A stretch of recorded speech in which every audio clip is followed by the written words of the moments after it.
കോൺഗ്രസ് നേതാവ് ജിൻഡോ ജോണിന്റെ ഒരു ഫേസ്ബുക്ക് പോസ്റ്റ് വന്നിട്ടുണ്ട്. അതായത് അവരുടെ തന്നെ മുതിർന്ന നേതാവും നമ്മുടെ മുഖ്യമന്ത്രിയുമായ വി.ഡി. സതീശനെയാണ് പരോക്ഷമായിട്ട് വിമർശിച്ചിരിക്കുന്നത്. ജിൻഡോ പറയുന്നത് എന്താന്ന് വെച്ച് കഴിഞ്ഞാൽ, അതായത് ഈ സത്യപ്രതിജ്ഞ പറഞ്ഞ സമയത്ത് വടശ്ശേരി ദാമോദര മേനോൻ സതീശൻ എന്ന് പറഞ്ഞു. അത് ആവശ്യമില്ലായിരുന്നു എന്നാണ് ജിൻഡോയുടെ ഫേസ്ബുക്ക് പോസ്റ്റ്. ഇതില് വടശ്ശേരി ദാമോദരൻ മേനോൻ മകൻ അല്ലെങ്കിൽ ദാമോദരൻ മേനോൻ സതീശൻ എന്ന് പറഞ്ഞാലാണ് അദ്ദേഹത്തിന് എതിർപ്പ്. കാര്യം അതില് പ്രധാനമായിട്ടും നമ്മൾ ആലോചിക്കുക, ഒരു അവിടെ ഇതിനു മുൻപ് അദ്ദേഹം MLA ആയിട്ട് സത്യപ്രതിജ്ഞ ചെയ്യുന്ന സമയത്ത് വി.ഡി. സതീശൻ എന്ന ഞാൻ എന്നായിരുന്നു അദ്ദേഹം ഉപയോഗിച്ചിരുന്ന ഒരു പദം. അപ്പം അദ്ദേഹം മുഖ്യമന്ത്രിയായി അവരോധിക്കപ്പെടുമ്പോൾ എന്തിനാണ് അദ്ദേഹം മേനോൻ എന്ന് പറയുന്ന തന്റെ ജാതിവാല് ഒപ്പം ചേർത്തിരിക്കുന്നത് എന്നുള്ളതിനെ വ്യംഗ്യമായി കുറ്റപ്പെടുത്തിയിരിക്കുകയാണ് ശരിക്കും ജിൻഡോ ജോൺ ചെയ്തിരിക്കുന്നത്. അതായത് എന്തുകൊണ്ടാണെന്ന് ചോദിച്ചാൽ, ഒരു മതേതര സ്വഭാവമുള്ള ഒരു മുന്നണി അല്ലെങ്കിൽ ഒരു പാർട്ടി എന്നുള്ള നിലയിലാണ് എപ്പോഴും കോൺഗ്രസിനെ അതിന്റെ അണികൾ അല്ലെങ്കിൽ താഴേക്കിടയിലുള്ള നേതാക്കന്മാർ കാണുന്നത്. അപ്പോൾ ജിൻഡോ ജോൺ അതിനെ അദ്ദേഹത്തിന്റെ കുടുംബ പേരോ അല്ലെങ്കിൽ അദ്ദേഹത്തിന്റെ റോമൻ കാത്തലിക്സ് ആണെന്ന് തോന്നുന്നത്. അപ്പൊ അത് ഒന്നും പറഞ്ഞിട്ടല്ല, അങ്ങനെയല്ല ഞാൻ അറിയപ്പെടുന്നത്, ജിൻഡോ ജോൺ എന്ന് മാത്രമാണ് ഞാൻ അറിയപ്പെടുന്നത്, അല്ലെങ്കിൽ ഞാൻ പറയുന്നത് അങ്ങനെയാണ് എന്നുള്ള രീതിയിലാണ് പറഞ്ഞിരിക്കുന്നത്. അപ്പം അതിന്റെ അർത്ഥം ഇത്രയേ ഉള്ളൂ, ജാതി പേര് ഉപയോഗിച്ചുകൊണ്ട് ഒരു ഔദ്യോഗിക സ്ഥാനത്തേക്ക് സത്യപ്രതിജ്ഞ ചെയ്തത് തെറ്റായി പോയി എന്ന് വി.ഡി. സതീശൻ എന്ന് പറയുന്ന ഒരു നേതാവിനെ ഓർമ്മപ്പെടുത്തുക കൂടിയാണ് ചെയ്യുന്നത്. ആ ഓർമ്മപ്പെടുത്തലിനപ്പുറത്തേക്ക് ഇതിന് വേറെ ചില രാഷ്ട്രീയ അർത്ഥങ്ങൾ കൂടി ചിലപ്പോൾ കടന്നു വന്നേക്കാം. അത് ആ രാഷ്ട്രീയ അർത്ഥം ഏതാണെന്ന് ചോദിച്ചാൽ, ഇപ്പോ നമുക്കറിയാം വി.ഡി. സതീശൻ എന്ന് പറയുന്ന ഒരു നേതാവ് അല്ലെങ്കിൽ ഇപ്പോൾ നമ്മുടെ മുഖ്യമന്ത്രിയെ സംബന്ധിച്ചിടത്തോളം മുഖ്യമന്ത്രി ഇപ്പം വകുപ്പുകൾ, പ്രധാനപ്പെട്ട വകുപ്പുകളൊന്നും ഇല്ല. അദ്ദേഹത്തിന്റെ കയ്യിൽ ഇപ്പൊ ധനകാര്യമുണ്ട്. സാധാരണ അങ്ങനെ അത്യപൂർവമായിട്ട് മാത്രമാണ് ധനകാര്യം മുഖ്യമന്ത്രി ഹാൻഡിൽ ചെയ്യുന്നത്. അപ്പം മുഖ്യമന്ത്രിക്ക് വേറെ ഒരു സുപ്രധാന വകുപ്പായ നമ്മുടെ ആഭ്യന്തരം എടുക്കാൻ പറ്റുന്നില്ല. അപ്പൊ അങ്ങനെ വന്നപ്പോൾ തന്നെ വി.ഡി. സതീശന്റെ ആയുധങ്ങളിൽ ഏറ്റവും പ്രധാനപ്പെട്ട ഒന്ന് കുറഞ്ഞിരിക്കുന്നു എന്നുള്ളതാണ് നമ്മൾ മനസ്സിലാക്കേണ്ടത്. ഒരു മുഖ്യമന്ത്രിക്ക് ഏറ്റവും കൂടുതൽ പ്രയോറിറ്റി ലഭിക്കുന്ന, ഏറ്റവും കൂടുതൽ പവർ ലഭിക്കുന്ന ഒന്ന് ആഭ്യന്തരം കയ്യിലിരിക്കുമ്പോഴാണ്. ആഭ്യന്തരം കയ്യിലില്ലാത്ത മുഖ്യമന്ത്രിക്ക് വലിയ വിലയൊന്നും നാട്ടിൽ കിട്ടാൻ പോകുന്നില്ല. വിജിലൻസ് കയ്യിലില്ലാത്ത മുഖ്യമന്ത്രിയെ സംബന്ധിച്ചിടത്തോളം ആ മുഖ്യമന്ത്രി പരാജിതനായി പോകുന്ന കാഴ്ച ഇതിനു മുൻപ് നമ്മൾ കണ്ടിട്ടുണ്ട്. ഇതിനു മുമ്പ് 2011 മുതൽ 16 വരെയുള്ള ഒരു കാലഘട്ടത്തിൽ ഉണ്ടായിരുന്ന ഉമ്മൻചാണ്ടി സർക്കാരിന്റെ സമയത്ത് അന്ന് ആഭ്യന്തരം കൈകാര്യം ചെയ്ത 2 മന്ത്രിമാരിൽ ഒരാള് തിരുവഞ്ചൂരും ഒരാള് രമേശ് ചെന്നിത്തലയുമായിരുന്നു. അതേ രമേശ് ചെന്നിത്തലയാണ് ഇത്തവണ വി.ഡി. സതീശൻ മന്ത്രിസഭയിൽ ആഭ്യന്തരം കൈകാര്യം ചെയ്യുന്നത്.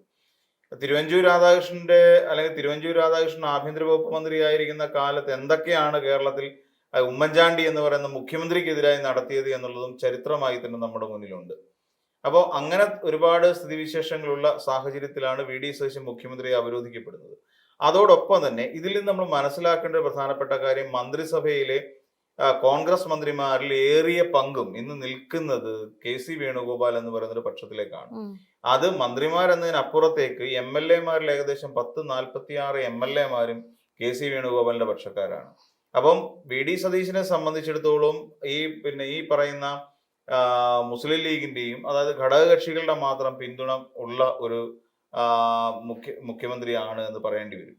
അപ്പൊ പൊതുവിൽ നമ്മൾ പരിശോധിക്കുകയാണെങ്കിൽ ഈ ജിൻഡോയുടെ ഈ ഒരു പ്രസ്താവനയിൽ നിന്ന് മനസ്സിലാക്കേണ്ടത്, വി.ഡി. സതീശന് ശത്രുക്കളുടെ എണ്ണം കൂടിക്കൂടി വരുന്നു എന്നുള്ളത് തന്നെയാണ്. മുഖ്യമന്ത്രി വി.ഡി. സതീശന് അവരുടെ പാർട്ടിയിൽ തന്നെ ശത്രുക്കൾ എന്ന് പറഞ്ഞാൽ CPM പോലെയുള്ള ഒരു പാർട്ടിക്കുള്ളിൽ നിന്നോ BJP എന്ന് പറയുന്ന ഒരു പാർട്ടിക്കുള്ളിൽ നിന്നോ അല്ല ശരിക്കും വി.ഡി. സതീശൻ എന്ന് പറയുന്ന മുഖ്യമന്ത്രിക്കുള്ള ശത്രുക്കൾ. ഇതൊരു ശരിക്കും പറഞ്ഞാൽ ഈ ഒരു പ്രസ്താവന അല്ലെങ്കിൽ ഈ ഒരു ഫേസ്ബുക്ക് പോസ്റ്റ് എന്ന് പറഞ്ഞാൽ അത് അത്ര നിസാരമായി തള്ളിക്കളയേണ്ടതല്ല എന്നുള്ളതാണ്. ഈ വി.ഡി. സതീശൻ സത്യപ്രതിജ്ഞ ചെയ്ത് അധികാരമേറ്റ് 2 ദിവസം ആകുന്നതേ ഉള്ളൂ. അപ്പൊ അതിനു മുൻപായി തന്നെ ജിൻഡോ ജോണിനെ പോലെ വി.ഡി. സതീശന് വേണ്ടിയിട്ടും കോൺഗ്രസിന് വേണ്ടിയിട്ടും ശക്തിയുക്തം വാദിച്ചുകൊണ്ടിരുന്ന ഒരു നേതാവിന്റെ വായിൽ നിന്നും ഇങ്ങനെ മുഖ്യമന്ത്രിക്കെതിരെ ഒരു പരാമർശനം വന്നിട്ടുണ്ടെങ്കിൽ അതൊരു സൂചനയാണ്. ആ സൂചന എന്ന് വെച്ച് കഴിഞ്ഞാൽ ഇവിടെ ഒരു പടയൊരുങ്ങുന്നുണ്ട് എന്നുള്ളതിന്റെ സൂചന. അതെ, തീർച്ചയായിട്ടും സതീശനെതിരായ ഒരു പടയൊരുങ്ങുന്നുണ്ട്.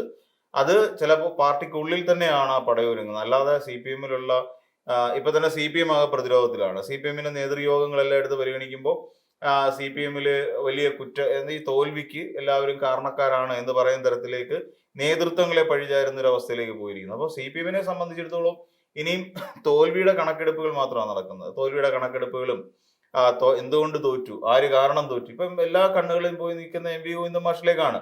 അപ്പൊ ഗോവിന്ദൻ മാഷിന് കാരണം പാർട്ടി തോറ്റു എന്ന് പറയുന്ന ഒരു വലിയ അവസ്ഥയിലേക്ക് പോവുകയാണ്. അപ്പൊ സ്വാഭാവികമെന്നാണ് അവിടെ ഒരു നേതൃമാറ്റം ഉണ്ടാകണമെന്ന് എല്ലാവരും ഒരേ സ്വരത്തിൽ ആവശ്യപ്പെടുന്ന സാഹചര്യത്തിലേക്ക് വരും. അപ്പം അതിനെ പ്രതിരോധിക്കാൻ വേണ്ടി സ്വരാജ് കളത്തിൽ ഇറങ്ങിയിട്ടുണ്ട്. അപ്പം ആരെയും വ്യക്തിപരമായി പറഞ്ഞിട്ട് കാര്യമില്ല, പാർട്ടി തോറ്റു, അതിന് എന്തൊക്കെയാണ് ചെയ്യാൻ പറ്റുന്നത് എന്ന് വെച്ചാൽ വരും ഭാവിയിൽ അത് ചെയ്യുക, സംഘടനാപരമായ ദൗർബല്യങ്ങളെ മറികടക്കാൻ വേണ്ട കാര്യങ്ങൾ ചെയ്യുക തുടങ്ങിയ ചർച്ചകളിലേക്ക് അത് പോവുകയാണ്. അപ്പം CPM സംബന്ധിച്ചിടത്തോളം ഇവിടെ കൊണ്ടുവന്ന് VD സതീശൻ എന്ന് പറയുന്നത് മുഖ്യമന്ത്രിക്ക് ഉടനെ ഇട്ട് ആപ്പ് വെക്കേണ്ട ആവശ്യമൊന്നുമില്ല. സതീശനും പണ്ട് അതേ നിലപാടാണ് സ്വീകരിച്ചത്. അതായത് സർക്കാർ ഭരിച്ചു തുടങ്ങട്ടെ, അതായത് സതീശനെതിരെ മുമ്പും വളരെ മാന്യമായ നിലപാടെടുത്ത ഒരു നേതാവ് തന്നെയാണ്. അതായത് സർക്കാർ ഭരിച്ചു തുടങ്ങട്ടെ, നമ്മൾ ഉടനടി സമരവുമായി മുന്നോട്ട് പോകേണ്ട ആവശ്യമില്ല എന്ന് അന്ന് ഒരു പ്രതിപക്ഷം തീരുമാനം എടുത്തിട്ടുണ്ടായിരുന്നു. അതേ തീരുമാനമായിരിക്കണം എപ്പോഴും. അതൊരു മാന്യമായ രാഷ്ട്രീയ നിലപാടായിരുന്നു സത്യത്തിൽ. അതേ രാഷ്ട്രീയ നിലപാട് തന്നെയാണ് ഇപ്പം ഇടതുപക്ഷം സ്വീകരിച്ചിരിക്കുന്നത്. ഉടനെ ഇപ്പം വന്നതല്ലേ ഉള്ളൂ. ഇപ്പൊ സൈബർ ലോകത്തുണ്ടാകുന്ന ചെറിയ ഈ പറയുന്ന പോലെ തീരുമാനങ്ങളുമായി ബന്ധപ്പെട്ടുകൊണ്ടുണ്ടാകുന്ന ചില എതിർപ്പുകളും അല്ലെങ്കിൽ ചില വിമർശനങ്ങളും അതിനപ്പുറത്തേക്ക് ഇത് വലിയ മാനങ്ങളിലേക്കൊന്നും പോവില്ല എന്നുള്ളതാണ്.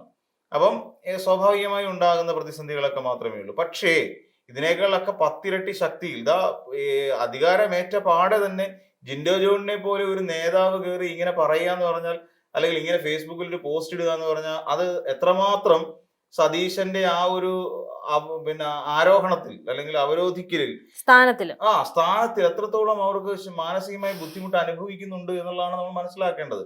അതിന്റെ അർത്ഥം ഇത് തന്നെയാണ്. മിക്കവാറും VD സതീശൻ എന്ന് പറയുന്ന നമ്മുടെ മുഖ്യമന്ത്രിയാണ്. ഇപ്പൊ നമ്മൾ രാഷ്ട്രീയമായി വിമർശിച്ചിരുന്നാലും ശരി, നമ്മുടെ മുഖ്യമന്ത്രിക്കെതിരായി സ്വന്തം പാർട്ടിക്കുള്ളിൽ നിന്ന് തന്നെ വലിയ തോതിലുള്ള ഒരു പടക്കോപ്പ് കൂട്ടൽ നടക്കുന്നതായി തന്നെ നമ്മൾ മനസ്സിലാക്കേണ്ടി വരും. അതിനൊരു പക്ഷേ ചുക്കാൻ പിടിക്കുന്നത് KC വേണുഗോപാലാകാം, അല്ലെങ്കിൽ ഷാഫി പറമ്പിലാകാം. നമുക്ക് ആരെയും സംശയിക്കാം. ജിൻഡോ ജോൺ ഇപ്പം അവരുടെ പക്ഷത്തേക്ക് പോയാലും ജിൻഡോ ജോണിനെ നമുക്ക് കുറ്റം പറയാൻ പറ്റില്ല. കാര്യം അതാണ് പക്ഷം. കാരണം അവിടെ ഒരു വലിയ ഔദ്യോഗിക വൃന്ദമുണ്ട്. അതായത് ഇപ്പം നമ്മൾ നോക്കിക്കഴിഞ്ഞാൽ സണ്ണി ജോസഫ് KPCC അധ്യക്ഷൻ ഇപ്പൊ അതിന്റെ കൂട്ടത്തിലേക്ക് പോകും. അപ്പം അവര് പറയുന്ന ഒരാളെ ഇപ്പൊ KPCCയുടെ അധ്യക്ഷനാക്കുകയും ചെയ്യും. ഇപ്പം മന്ത്രിയായിട്ടിരിക്കുന്ന സമയത്ത് ഇരട്ട പദവി എന്ന് പറയുന്ന ഒരു പ്രശ്നം വരികയാണെന്നുണ്ടെങ്കിൽ സണ്ണി ജോസഫിനെ സംബന്ധിച്ചിടത്തോളം സണ്ണി ജോസഫ് KPCC അധ്യക്ഷ സ്ഥാനം മാറ്റിവെക്കേണ്ടി വരും. അപ്പം അവിടേക്ക് ഈ പറയുന്ന KC വേണുഗോപാലിനെ താങ്ങി നിന്നാലേ പലർക്കും KPCC അധ്യക്ഷന്റെ സ്ഥാനത്തേക്ക് വരാൻ പറ്റുള്ളൂ. അല്ല, കാരണം AICC ആണ് അത് തീരുമാനിക്കുന്നത്. അല്ല, ഇനിയിപ്പം VD സതീശന് തീരുമാനിക്കാൻ പറ്റില്ല. അപ്പം AICC ഒരു തീരുമാനം വരും. AICC അങ്ങനെ തങ്ങൾക്ക് അനുകൂലമായ ഒരു തീരുമാനം ഉണ്ടാവണമെങ്കിൽ തീർച്ചയായിട്ടും KC വേണുഗോപാൽ അനുകൂലിയാണ് എന്ന് വരുത്തേണ്ടത് ആവശ്യമാണ്. അപ്പൊ സ്വാഭാവികമായിട്ടും എല്ലാവരും ഇനിയിപ്പം മുഖ്യമന്ത്രിക്കെതിരാവുന്നതിന് കാരണം മുഖ്യമന്ത്രിക്ക് ഇപ്പൊ പവറില്ല. ആഭ്യന്തര വകുപ്പ് എന്ന് പറയുന്ന ഒരു സാധനം കയ്യിൽ ഇല്ലാത്തടത്തോളം കാലം മുഖ്യമന്ത്രി അങ്ങനെ തന്നെ ആയിരിക്കും. അപ്പം ഇനിയിപ്പം നമ്മൾ എന്താ കാണുകയെന്ന് ചോദിച്ചാൽ, ഒരു ഉമ്മൻചാണ്ടി സർക്കാരിന്റെ കാലഘട്ടം ഒരു പകുതിയോട് എത്തിയപ്പോൾ നമ്മൾ കണ്ടിട്ടുള്ള കാര്യങ്ങളെല്ലാം മിക്കവാറും ഇതിന്റെ തുടക്കം മുതൽ തന്നെ ഉണ്ടാവാനുള്ള സാധ്യത നമ്മൾ തെളിഞ്ഞു കാണേണ്ടതാണ്. കാര്യം ലീഗിനോട് കാണിക്കുന്ന മമത അതൊരു തരത്തിൽ തിരിച്ചടിയായി മാറും. ഇപ്പോ ഈ പറയുന്ന ഇദ്ദേഹം ഈ ദാമോദരൻ മേനോൻ എന്ന് പറയുന്നത് അത് നിഷ്കളങ്കമായി സ്വാഭാവികമായി അദ്ദേഹം പറഞ്ഞതാവാനും സാധ്യതയില്ല. കാരണം അദ്ദേഹത്തിന് ഈ പറയുന്ന സംഘപരിവാർ ചായ്വ് എവിടെയൊക്കെയോ അദ്ദേഹത്തിന് ഉണ്ടായിരുന്നു എന്നുള്ളതിനെ കുറിച്ചും കേരളത്തിൽ പലർക്കും പല തെളിവുകളും ഉണ്ട്. അപ്പം ഇതെല്ലാം കൂടി മൊത്തത്തിൽ കാൽക്കുലേറ്റ് ചെയ്തുകൊണ്ട് കോൺഗ്രസ് ഇതിനെ ശക്തിയുക്തം പ്രതിരോധിക്കുകയും ഏറ്റവും ഒടുവിൽ കോൺഗ്രസ്സുകാർ തന്നെ പറഞ്ഞു വരുത്തും ഇതൊരു സംഘി മുഖ്യമന്ത്രിയായി ഇരുത്താൻ സാധ്യത കുറവാണ്. എന്ന് വെച്ചാൽ വലിയ ശക്തമായ രീതിയിൽ പ്രഷർ ഉണ്ടാവും. VD സതീശൻ എന്ന് പറയുന്ന മുഖ്യമന്ത്രിക്ക് നമ്മൾ ഇതുവരെ കണ്ടിട്ടില്ലാത്ത തരത്തിലുള്ള ഒരു വലിയ പ്രഷറിലേക്ക് കാര്യങ്ങൾ പോകാനുള്ള സാധ്യതയുണ്ട്. കാരണം KC വേണുഗോപാൽ കൊതിക്കറോടുകൂടി നിൽക്കുകയാണ്. അത് KC വേണുഗോപാൽ എന്ന് പറയുന്ന അത്ര നിസ്സാരപ്പെട്ട ഒരു നേതാവായിട്ട് കാണാൻ കഴിയില്ല. കാര്യം അദ്ദേഹം ഇനി AICCയുടെ അധ്യക്ഷനോടായി കഴിഞ്ഞാൽ KC വേണുഗോപാലിന് ആയിരിക്കും കോൺഗ്രസിലെ ഏറ്റവും വലിയ പിടിവലി ഉണ്ടാവുക. AICC അധ്യക്ഷൻ എന്ന് പറഞ്ഞാൽ ചെറിയ പദവിയല്ല. KPCC അധ്യക്ഷനാണെങ്കിലും രാജ്യത്തെ കോൺഗ്രസ്സുകാർ മുഴുവൻ പുള്ളിയുടെ മുമ്പിൽ ഇപ്പോൾ ഓച്ചാനിച്ച് നിൽക്കേണ്ട ഗതികേട് വരും. അതാണ് AICC അധ്യക്ഷൻ എന്ന് പറഞ്ഞാൽ. രാഹുൽ ഗാന്ധി പോലും പുള്ളി പറയുന്നത് അനുസരിക്കേണ്ടി വരും KC വേണുഗോപാൽ. അപ്പൊ അത്ര സുപ്രീം പവറിലേക്ക് പോകാൻ നിൽക്കുന്ന KC വേണുഗോപാലിനെ താങ്ങാനല്ലേ ബാക്കിയുള്ളവർ നിൽക്കൂ. KC വേണുഗോപാലിനെതിരെ നിൽക്കുന്നവരെ പൊതുശത്രുവായിട്ട് പ്രഖ്യാപിക്കില്ല എല്ലാവരും. സ്വാഭാവികമായിട്ടും ഇനി അങ്ങോട്ട് ഉണ്ടാകാൻ പോകുന്ന കാര്യങ്ങൾ അതൊക്കെ തന്നെയായിരിക്കും. അപ്പൊ അതൊരു വലിയ ദോഷമായി VD സതീശന് ഭവിക്കും. അതിന്റെയൊക്കെ ഒരു ചെറിയ തുടക്കം, വലിയ തുടക്കം ഒന്നും പറയുന്നില്ല, ഇതൊക്കെ ഒരു ചെറിയ അസ്വാരസ്യങ്ങൾ എന്ന് പറയാം. ഈ അസ്വാരസ്യങ്ങളൊക്കെ ഇപ്പൊ പൊതുധാര ചർച്ചയ്ക്ക് വരികയാണ്. ഇനി ഇത് ചർച്ച ചെയ്യപ്പെടാൻ വേണ്ടി ജിൻഡോ ജോൺ എന്ന് പറയുന്ന ഒരാളുടെ ഫേസ്ബുക്ക് ആരും കയറി പരിശോധിക്കില്ല എന്നാണ് നമ്മൾ കരുതുന്നുണ്ടോ? ജിൻഡോ ജോൺ ഇങ്ങനെ പരസ്യമായിട്ട് ഫേസ്ബുക്കിൽ ഇങ്ങനെ ഒരു പോസ്റ്റ് ഇടുമ്പോൾ ആരും കയറി പരിശോധിക്കില്ലേ? ജിൻഡോ ജോൺ എന്താ ചെറിയ ആളല്ലോ ആണോ? മാധ്യമ ചർച്ചകളിലെല്ലാം കയറി ഇരുന്നുകൊണ്ട് ഘോരം കോൺഗ്രസിന് വേണ്ടി വാദിക്കുന്ന ഒരു ഡിബേറ്റർ കൂടിയാണ് പിന്നെ ശരിക്കും ജിൻഡോ ജോൺ. ആ ജിൻഡോ ജോണിന്റെ ഫേസ്ബുക്ക് പോസ്റ്റ് ഈ പറയുന്ന മാധ്യമങ്ങൾ പരിശോധിക്കും, അങ്ങനെ വരുന്ന വാർത്തകൾ പുറത്തേക്ക് വരികയും ചെയ്യും. അപ്പം അങ്ങനെ വരണമെന്നും ഈ കാര്യങ്ങൾ ചർച്ച ചെയ്യപ്പെടണമെന്നും ആഗ്രഹം ഉണ്ടായിട്ടല്ലേ ഒരാൾ ഫേസ്ബുക്കിൽ ഇടുന്നത്? രാഹുൽ മാങ്കൂട്ടത്തിൽ എന്തിനാ പിന്നെ വീഡിയോ ചെയ്യുന്നത്? രാഹുൽ എന്തിനാ പിന്നെ ഫേസ്ബുക്കിൽ പോസ്റ്റ് ചെയ്യുന്നത്? അവൻ കാണിക്കുന്ന തോന്നിയ ദിവസം എല്ലാവരും കാണണമെന്നുള്ളതുകൊണ്ടാണ് അവൻ അങ്ങനെ ചെയ്യുന്നത്. അപ്പൊ സ്വാഭാവികമായിട്ടും എല്ലാവരും അങ്ങനെ തന്നെയാണ്. അവർക്ക് കിട്ടേണ്ട പബ്ലിസിറ്റി അവർ ഒരിക്കലും ഒഴിവാക്കളയില്ല. അപ്പം അതിലൂടെ വലിയൊരു ചർച്ച, സത്യം പറഞ്ഞാൽ ജിൻഡോ ജോൺ എഴുതിയില്ലായിരുന്നു ഇന്ന് നമ്മൾ ചർച്ച ചെയ്യില്ല. കേരളത്തിൽ എത്രയോ മാധ്യമങ്ങൾ അത് വാർത്ത വന്നു, നമ്മൾ മനസ്സിലാക്കേണ്ടതാണ്. അപ്പം അങ്ങനെ വാർത്ത വരികയും ആ ചർച്ച ചെയ്യപ്പെടുകയും വേണം എന്നുള്ളത് കൊണ്ട് തന്നെയാണ് ഈ രീതിയിൽ ഉപയോഗിച്ചിരിക്കുന്നത്. അതായത് ഈ പറയുന്ന രീതിയിൽ ഒരു മേനോൻ പട്ടം ചാർത്തി കെട്ടിക്കൊണ്ട് സംഘപരിവാറിന്റെ ഒരു ചായ്വ് എവിടെയൊക്കെയോ VD സതീശന് ഉണ്ടാകാൻ സാധ്യതയുണ്ട് എന്നുള്ള വരുത്തി തീർക്കൽ കൂടിയാണ് ഈ രീതിയിലുള്ള നീക്കം.